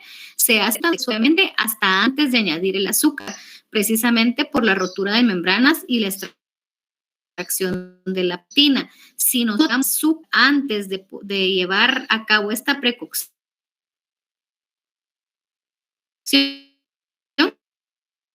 la pectina es precocción, ¿verdad? Luego se hace la cocción, que depende de la variedad y textura de la materia prima, el tiempo de cocción corto y conserva color y sabor. Y por último, se hace la adición de azúcar y del ácido cítrico, ¿verdad? Esa es como que la forma de agregar los ingredientes. Sí, adelante. Licenciada, entonces, nosotros como que separamos de nuestra mezcla de pulpa, separamos la pectina, la concentramos y cuando ya la tenemos ya le agregamos ese porcentaje, solo que no es extra, sino que proviene de la misma fruta. Sí, exactamente, así es. Gracias. De nada. No es como en la jalea que sí se agrega extra, ¿verdad? Porque recuérdense que en la jalea, como aquí estamos usando fruta en trozo, sí tenemos pectina, mientras que en la jalea nosotros tenemos jugos. Entonces el jugo por lo general es deficiente en pectina, por eso es que se le agrega. Aquí no, aquí es parte del mismo procesamiento la obtención de la pectina. Así era tu duda, ¿verdad? Sí, perfecto. Gracias. Gracias. Muy bien. Entonces, viendo detenidamente lo que es el paso 7, que es la obtención de la pectina, tenemos nosotros que la materia prima para la obtención de pectina proviene principalmente de la industria de frutas cítricas. Es un subproducto extraído de las cáscaras y cortezas de naranjas, pomelos, limones y toronjas. Los pomelos, pues, es una variedad de toronja o de lima, ¿verdad? Es dependiendo la coloración o la pigmentación, así será como se le denomine al alimento, ¿verdad? Se encuentra normalmente en el albedo, que es la parte blanca y esponjosa de la cáscara. También se puede obtener pectina a partir del bagazo de la manzana y el membrillo. La cantidad de pectina a usar es variable según el poder gelificante de esta y la fruta que se emplea en la elaboración de la mermelada. Acá tenemos de este lado algunos contenidos de pectina en algunas frutas y verduras que se utilizan precisamente para conservas y podemos observar ahí cuáles tienen más alto porcentaje de pectina, medio y bajo, ¿verdad? Entonces, acá dentro de estos ustedes observan que solo está la lima y el limón, pero en realidad son todos los alimentos cítricos, las frutas cítricas, los que contienen un alto porcentaje de pectina dentro precisamente de la parte blanca. Sí saben cuál es, ¿verdad? Sí la han visto, sí saben de qué estoy hablando.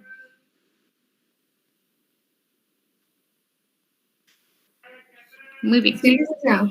Ok. Sí, licenciada. Gracias, chicos.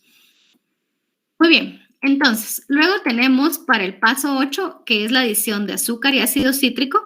Tenemos acá que lo que más se utiliza es el ácido cítrico, en algunos casos el ácido tartárico, pero el más utilizado es el ácido cítrico, o bien el jugo de algún cítrico si no tuviéramos ácido cítrico comercial.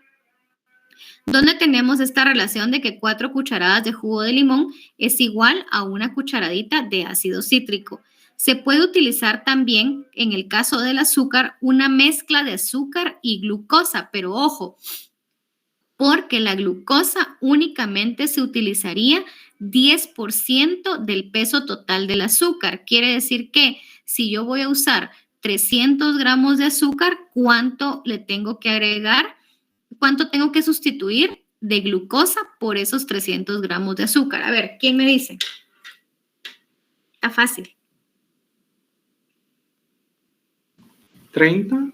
Exacto, ¿verdad? Entonces quiere decir que voy a utilizar, gracias, creo que Jonathan, voy a utilizar 270 gramos de azúcar y 30 gramos de glucosa para hacer esa adición de azúcar. ¿Por qué sí se puede hacer ahí? Porque la glucosa es muy similar en cuanto a su peso molecular y en cuanto a su estructura a la sacarosa como tal. Entonces, por eso sí se puede. Tienen características muy similares y al momento de que ustedes puedan hacer la medición de los grados Brix, sí les va a dar una medición confiable, ¿verdad? El problema que tenemos es con otro tipo de azúcares, ¿verdad? También cuando entremos al tema de aditivos, vamos a ver qué aditivos se pueden utilizar en sustitución del azúcar, precisamente en las mermeladas, que por ahí alguien me preguntó que si se puede usar otro azúcar. Se puede, pero es un aditivo, no es un azúcar natural, digamos, o un azúcar como lo que nosotros conocemos. Sí, adelante. Licenciada, ¿cuál fue la pregunta que hizo que respondió Jonathan? Es que dice, por ejemplo, acá en esta parte de abajo, dice, se puede utilizar una mezcla de azúcar y glucosa, pero la glucosa será el 10% del peso total del azúcar. Entonces yo le dije, si yo voy a tener que necesito para esta mermelada 300 gramos de azúcar, ¿cuánto corresponde al 10% de esos 300 gramos de azúcar?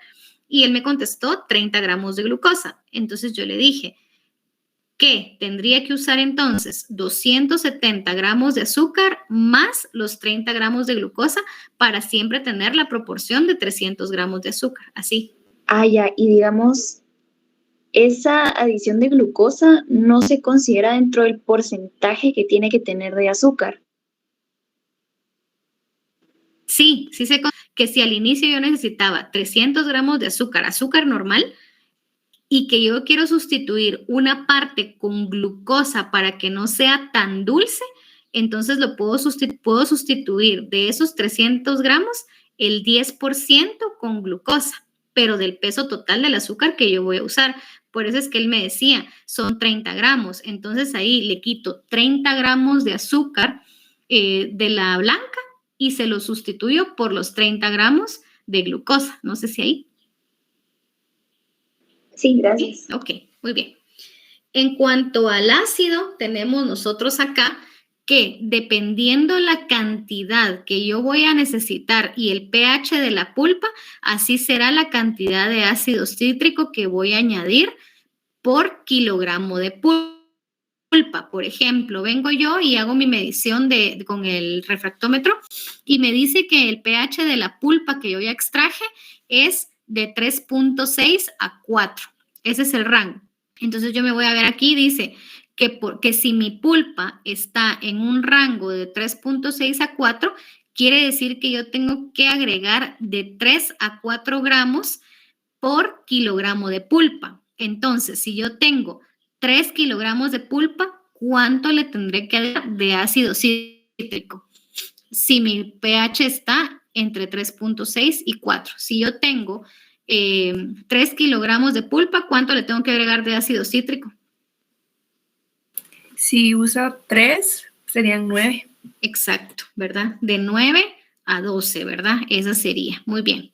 Entonces, esa es la relación que yo tengo que hacer. Muy bien.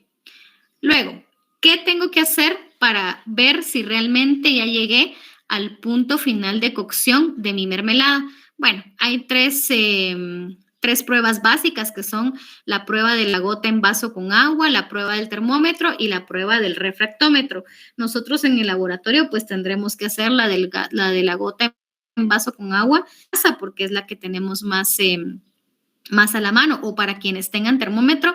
Si no lo tienen, yo sí les recomiendo que puedan comprar hay termómetros en algunos lugares donde no son tan caros, que son para cocción específicamente, y algunos oscilan entre 35 quetzales hasta más caro, ¿verdad? Eso dependiendo de lo que puedan comprar, pero si lo pudieran comprar sería ideal para que ustedes ya de aquí en adelante en los siguientes procesos tecnológicos pues ya puedan tener cómo medir la temperatura.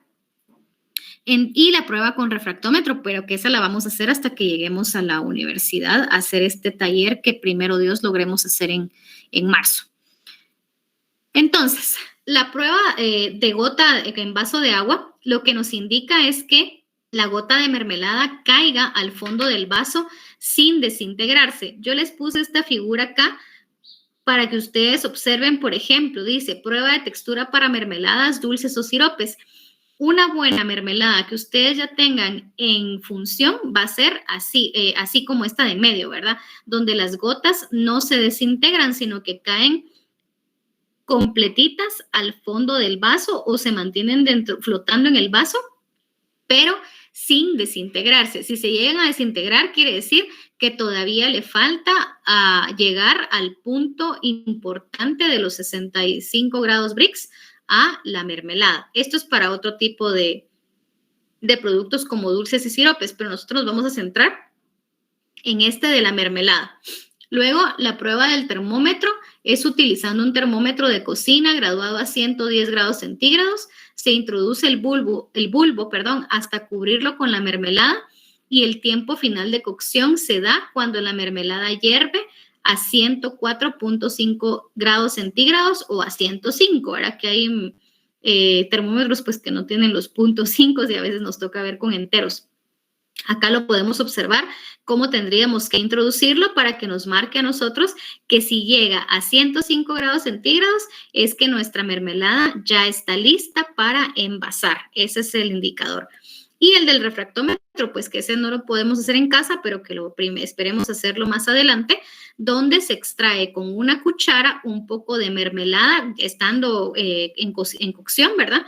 Se enfría a temperatura ambiente y se coloca en el refractómetro. En el refractómetro ahí se recuerdan que no se pueden colocar calientes, porque aunque les llegue a dar la medición, no será adecuada, ¿verdad? Porque necesitamos que esté a 20 grados centígrados.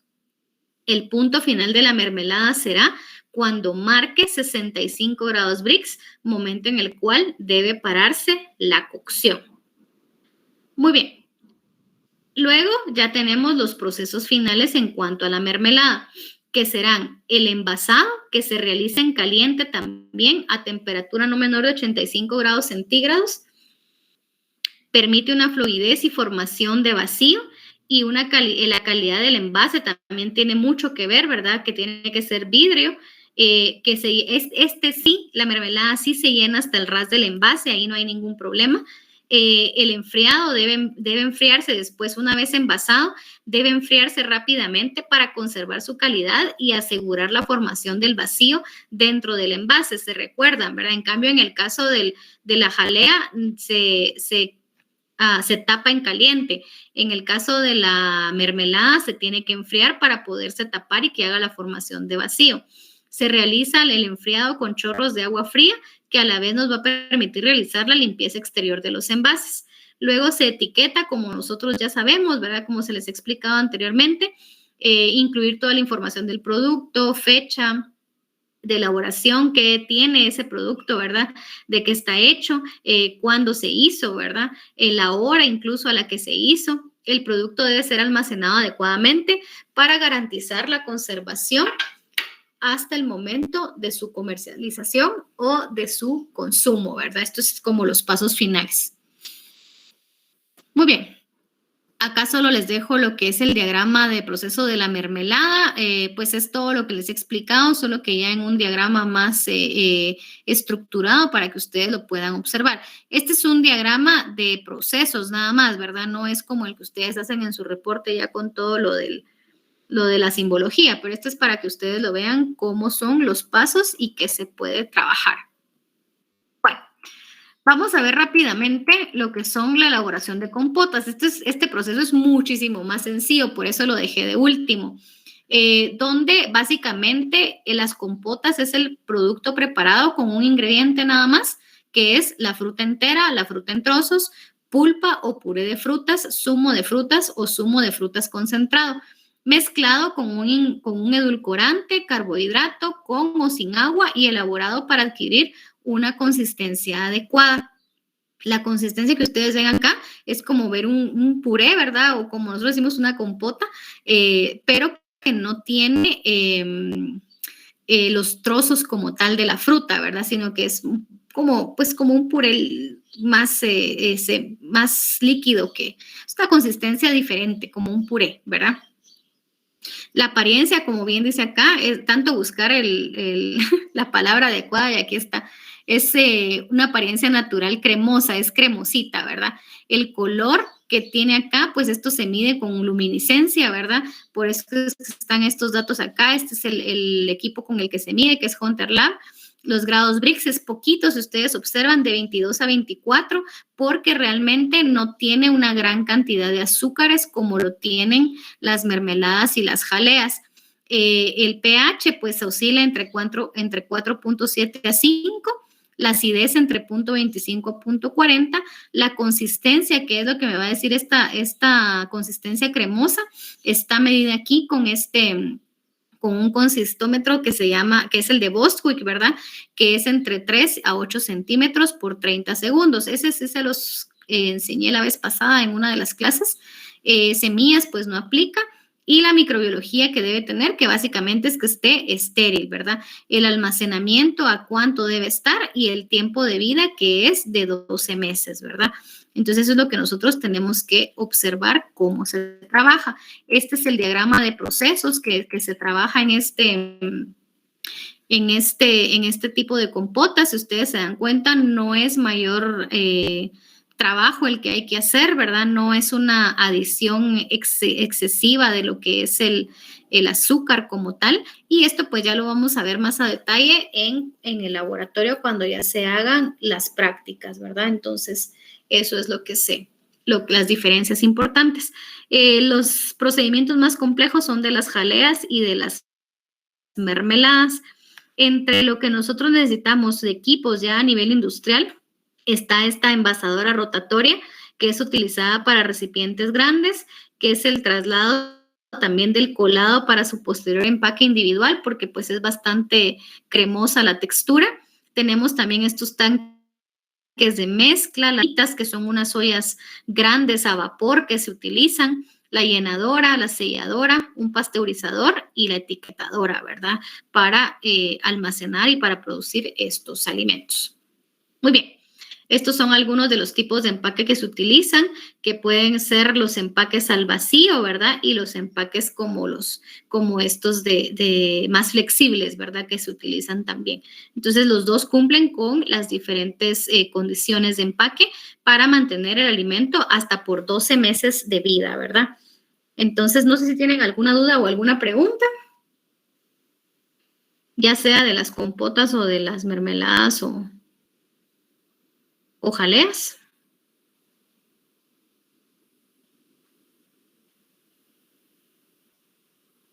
¿No? Ok. Muy bien. Entonces, si no es así, pues eso sería todo por hoy. Solo para comentarles que ya en plataforma se encuentra la guía de trabajo número 1, que siempre la van a realizar con sus parejas o tríos de laboratorio. Y la fecha de entrega está dada para el 10 de febrero, ¿verdad? Para que la puedan trabajar.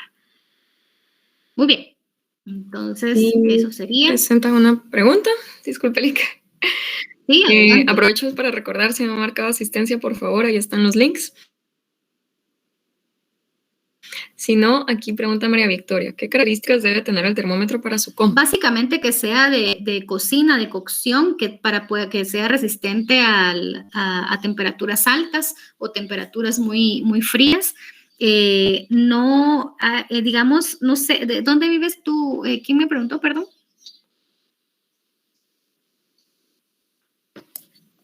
María Victoria. María Victoria, es que les pregunto que dónde viven porque, digamos, si viven en el interior, pues no les puedo decir un lugar específico donde comprarlo, pero para quienes viven acá San Lucas, entonces yo creo que si tienen por ahí algún Max o algún Semaco o algo que esté por ahí. El semáforo. Ajá, sí, creo que sí. Entonces ahí hay específicamente de cocción y porque lo que sí no pueden ser es de mercurio, ¿verdad? Eso sí no pueden usarlo para cocción. Y ahí y creo que ahí hay unos como de 35 quetzales, si no estoy mal, pero básicamente que sí sean usados o que soportan temperaturas altas, ¿verdad? Eso sí. Ahí no he visto en Dollar City, la verdad no he visto, no les puedo decir si ahí hay, pero si ahí hay, y sí pueden soportar temperaturas altas, pueden comprarlo ahí también sin ningún problema, ¿verdad? Porque la idea es que no se les vayan a atar. Esta clase la puede subir, la presentación ya está en plataforma. Fíjense que grabación no les ofrezco a ustedes porque ahora resulta que no podemos grabar en Meet, no sé qué pasó. Creo que si Nancy me puede ayudar, creo que ella la graba siempre, ¿verdad?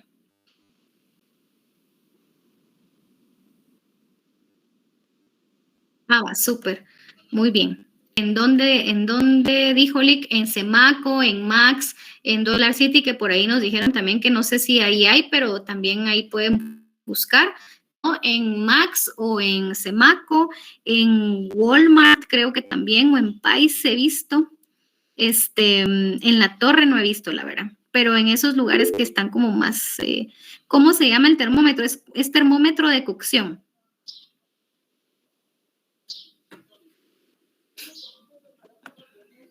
Incluso también podrían usar que, pues, para una alternativa, hay quienes tienen los termómetros para medir la temperatura interna de la carne, de los pavos, sobre todo cuando las rellenan.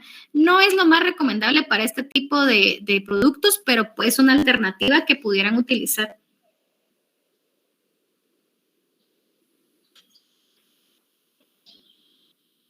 Muy bien. Ok. Licenciada. Sí, adelante, Mafer. ¿Qué dijo que era para el 10 de febrero? Es una hoja de trabajo que está ya en la plataforma. No sé, solo déjenme ver si se les puedo compartir de una vez. Sí, justo está en el lado de trabajos y no sé qué, tareas y trabajos en grupos. Sí, así es. Para que la vayan ubicando, ahorita se las voy a compartir acá.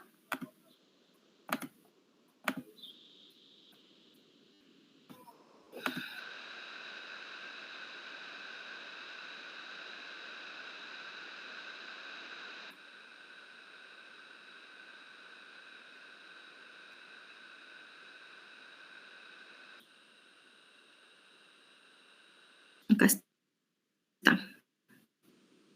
De consejos sociales, pero es porque yo estoy editando, por eso es que se mira, pero la única que está disponible para ustedes en este momento es sobre métodos de conservación de alimentos. Entonces, ahí están las instrucciones, son unos cuadros, lo hacen en pareja y solo una persona debe entregarlo, no hay necesidad de que todos lo entreguen, ¿verdad? Con que una de las parejas lo entregue, está bien. Una de las integrantes de las parejas, perdón, y se entrega el 10 de febrero hasta medianoche tienen para entregarlo. Entonces, vamos a ver, si quieren, ahorita que tenemos un poquito de tiempo, se las voy a abrir para que la puedan ver. Acá está. Muy bien, entonces lo que tienen que hacer ustedes acá van a buscar los métodos de desinfección que nosotros ya vimos en clases anteriores y van a colocar brevemente la descripción del método, cuáles son los alimentos a los que se puede aplicar, los requisitos que se necesitan, la efectividad, las ventajas. Por requisitos entendemos lo que es concentraciones, dosis, tiempo, pH, temperatura, actividad del agua y otras características físico-químicas sobre las que actúe el método de desinfección. Entonces, son acá, esto ya lo vimos también en clase, pero hay que profundizar un poquito más en esto para que ustedes puedan colocar todo lo que se les está pidiendo. Y el otro cuadro que tienen es preservación, donde la congelación criogénica, la congelación, acidificación y fermentación, deshidratación, la liofilización, tratamientos térmicos y vacío y la irradiación. Acá deben de buscar lo que es la descripción del método y los parámetros de calidad, como grados Brix, pH, tiempos. Eso es lo que tienen que hacer para el 10 de febrero. ¿Tienen alguna duda o alguna pregunta? No, licenciada, gracias por enseñarla y por explicar. Ok, muy bien. De todos modos, cualquier cosa que no les haya quedado claro, pues nos preguntan sin ningún problema, ¿verdad? Y solo para aclararles, ¿verdad? Que cuando yo dejo alguna guía, hoja o los trabajos que les voy a ir dejando, cuando son cortos, los dejo más o menos como 10 días, 8 días para hacerlos, ¿verdad? Para que ustedes se organicen. Y cuando son trabajos un poco más complejos, como 2 que tienen que hacer, que son una revisión de un artículo científico, y cuando es, ¿qué otra cosa? El mural virtual, que van a trabajar siempre en grupo o en parejas, les dejo más o menos como 20 días, un mes para que lo puedan realizar, porque es un poco más complejo. Pero se los menciono para que de esa forma ustedes se organicen y no lo dejen al tiempo, ¿verdad? Porque cuando lo dejan los últimos días, sí se les complica mucho porque es bastante fuertes. Como les repito, yo trato la manera de abarcar la mayor cantidad de tecnología posible de alimentos, pero realmente en 2 horas me es insuficiente para todo lo que hay que aprender y que hay que enseñarles, ¿verdad? Por eso es que tal vez los trabajos a veces los van a ver un poquito largos, pero es precisamente por la cantidad de cosas nuevas que hay, ¿verdad? Entonces, yo quiero que se vayan lo mejor preparados posibles y de esa forma ustedes tengan, si no todas las herramientas, por lo menos las herramientas básicas para poderse, pues, defender al momento de que salgan de la carrera, ¿verdad? Entonces, eso sería mi explicación de hoy. Y pues si no tienen alguna otra duda o pregunta, pues ahí daríamos por terminada la clase. Yo sí tengo una duda, pero es más que todo de los resultados del laboratorio de deshidratación. Es que en la tablita hay una columna que es de porcentaje de humedad perdida, pero no sé cuál es esa. Si es el porcentaje, como en los cálculos calculamos 2 porcentajes. El del porcentaje de humedad del alimento después del escaldado y el de humedad final. No sé si el de perdida es el de el alimento después del escaldado, ese porcentaje. Sí, si quieres lo vemos acá. Ahí. Para que les quede más claro.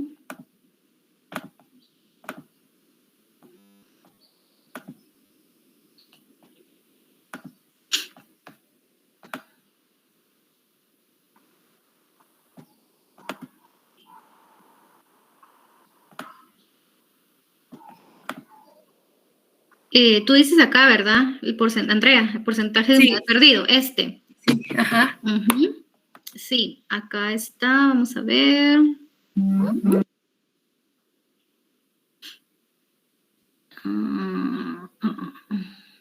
Sí, tú lo tienes que sacar también con base al dato que te da el porcentaje de humedad de la tabla de composición de alimentos menos no, espérame, estoy hablando de incoherencias. Aquí está. Determina el porcentaje de humedad final en el alimento. Esto es lo que tendrías tú que ver, que tienes acá el porcentaje final. O sea, este dato sería el paso 5 menos menos el paso 6. Así sería. Ok, gracias. Ok, muy bien. O sea, perdón, licenciada, ¿quedaría el 5 menos el 6 o el 6 menos el 5? No, porque como aquí está, determina el porcentaje de humedad del alimento después del escaldado, y acá es después de deshidratar. Ok, entonces sería Entonces el siempre va a 50. ser este, sí, siempre va a ser este más un poquito más alto, ¿verdad? Que este. Gracias por la aclaración. Muy bien. Adelante, amor. Una pregunta, para los resultados de deshidratación, en la gráfica que hay que hacer, ¿hacemos una por el trío o sería una por cada persona? Perdón, ¿cuál la gráfica? Ajá. Ahí es una, pero es que la gráfica es por Sería por producto. alimento, ¿no? Ajá, por alimento. O sea que cada integrante tiene que hacer una gráfica por su alimento, digamos. Sí, exacto, ahí sí.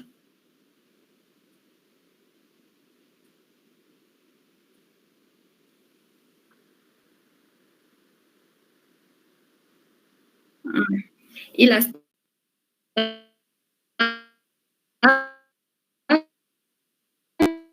Ajá, sí, porque esa es los alimentos. Y podría hacerse como una gráfica para cada alimento, pero poner 3 Sí, participantes. es el dato de los 6 alimentos o de los 4 alimentos según lo que les toque. Gracias. Nada, no sé a qué te refieres con esto, Mafer. En la otra clase nos pueden dar un ejemplo de qué, perdón. De los cálculos, ¿Como resueltos, dices tú, o cómo? como un caso como hipotético, sí, sí se puede, ¿verdad? De lo de deshidratación. Sí. Sí, con gusto. Solo lo voy a apuntar aquí. Ay, muchas gracias. Sí, con gusto, no hay problema.